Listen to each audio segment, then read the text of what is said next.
Good morning from Abu Dhabi. We're here at the ICS-EUS 2025 meeting. This is the third day of the meeting. I think the meeting is going incredibly well. We've got a huge number of delegates from all around the world, and this morning we're very lucky to be in the live lounge having a short chat about some of the female urology and urogynaecology abstracts which have been presented this morning.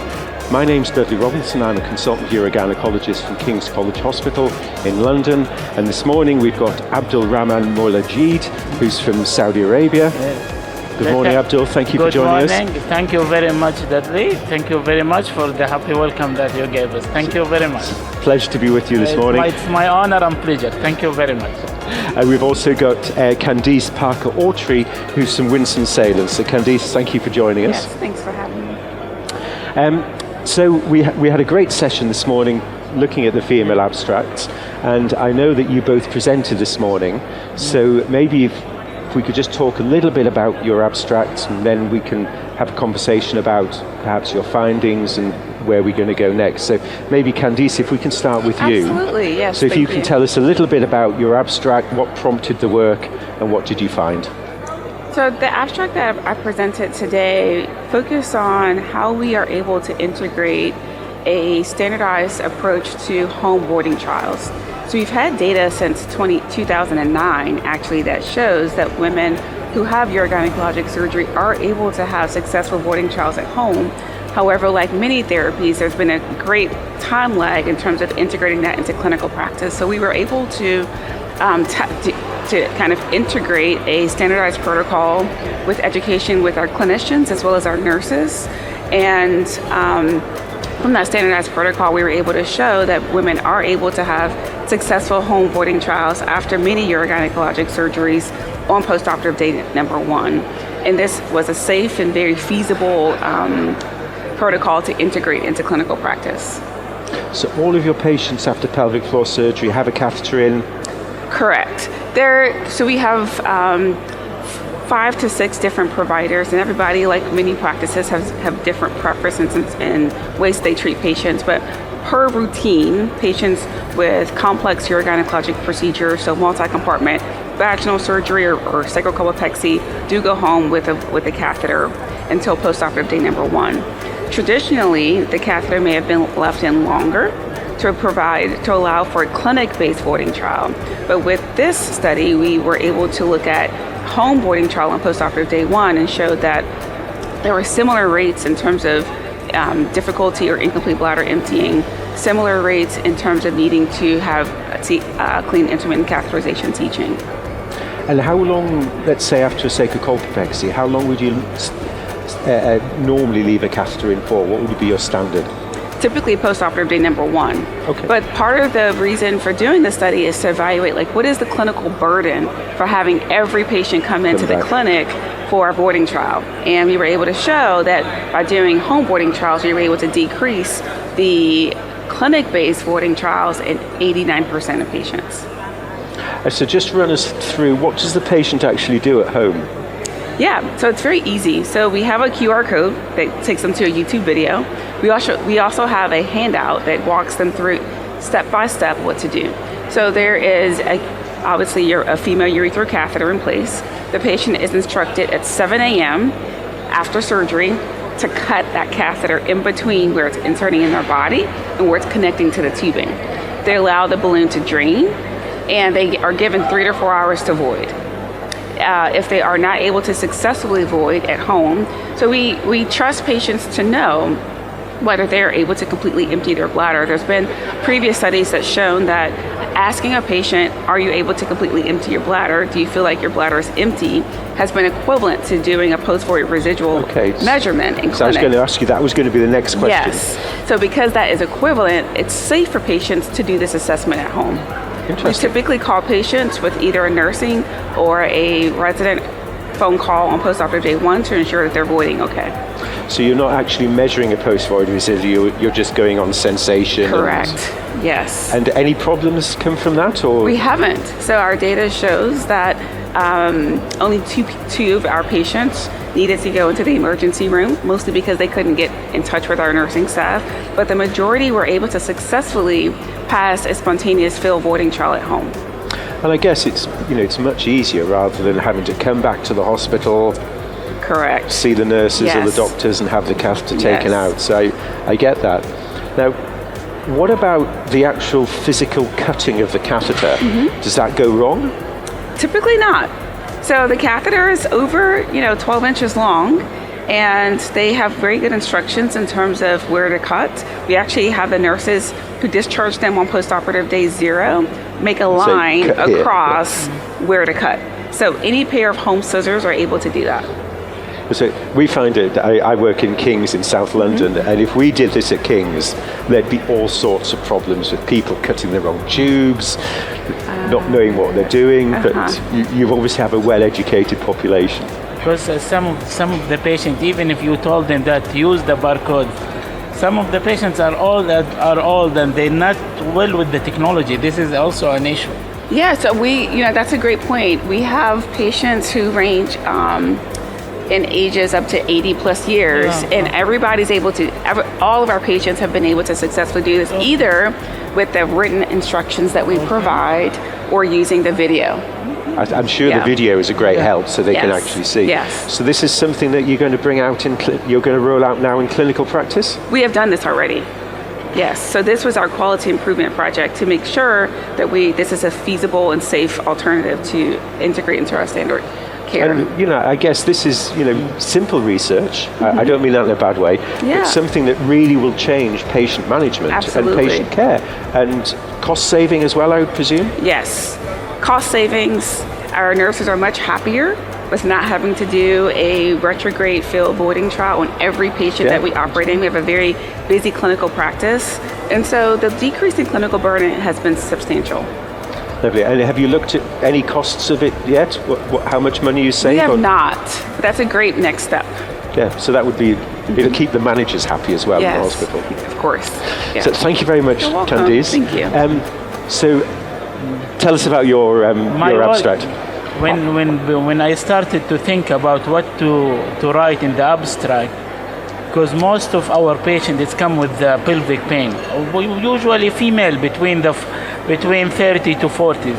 We have a lot of female with this category issue. So we tried to focus on what gives them the better life, better quality of life. Because when we think in the literature before that, our target in our study to use a combined therapy. There is a literature that asks to use a botulinum toxin to reduce the pain and the sensation of the urgency.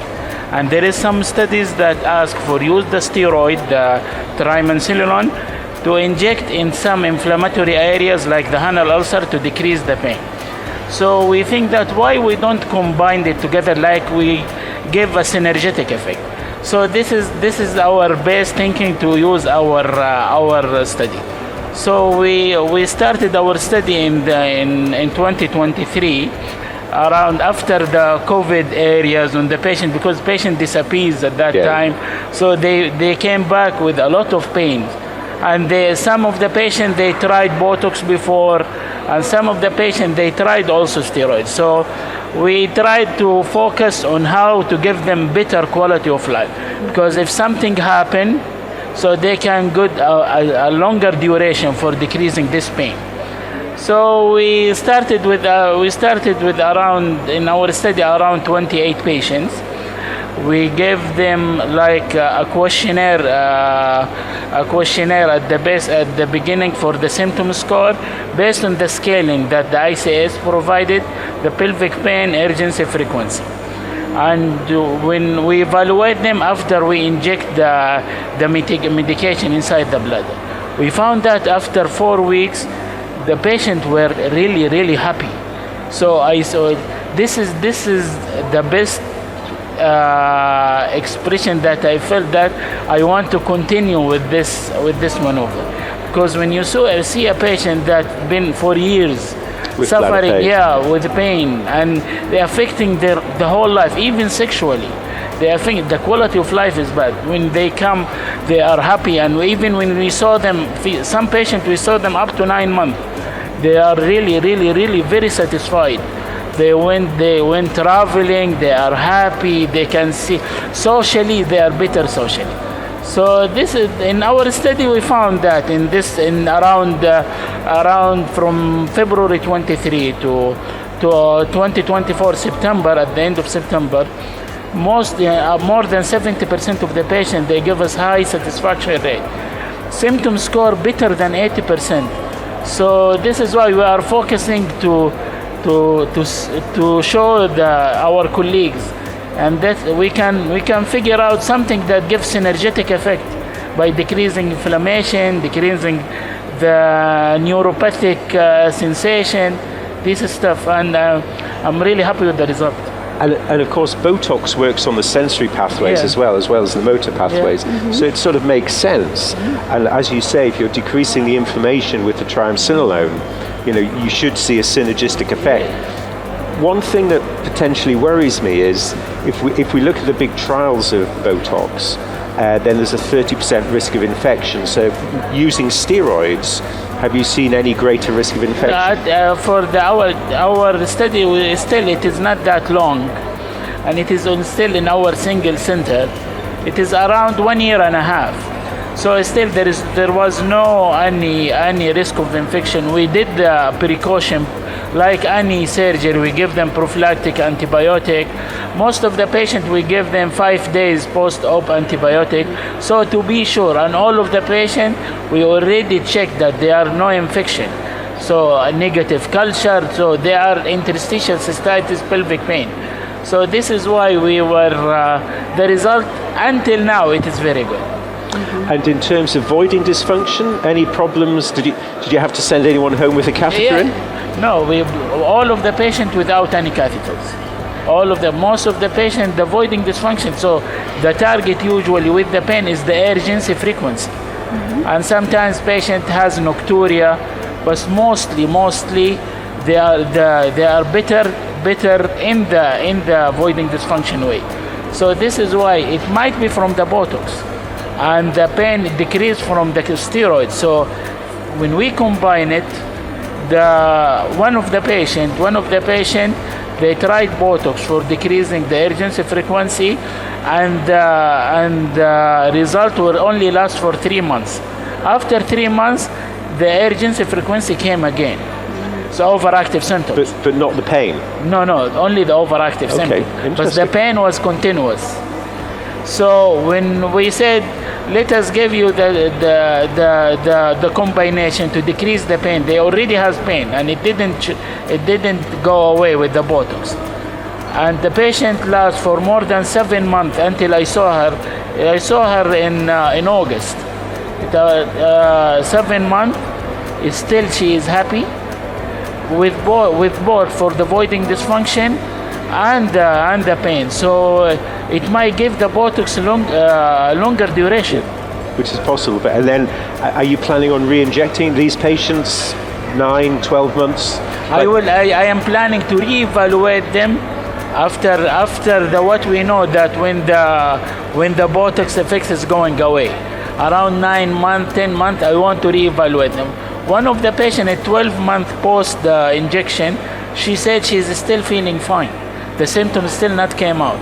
So maybe it is subjective, but I am following with all patients, and I'm planning to increase the number. I was going to say, so the next step is more patients. Maybe you could blind it and put it two-arm trial. This is what of my plan, and I'm asking my colleagues to start it. So we will try it in a different centers. We'll see the result. So it means more strong data, so we can based on it.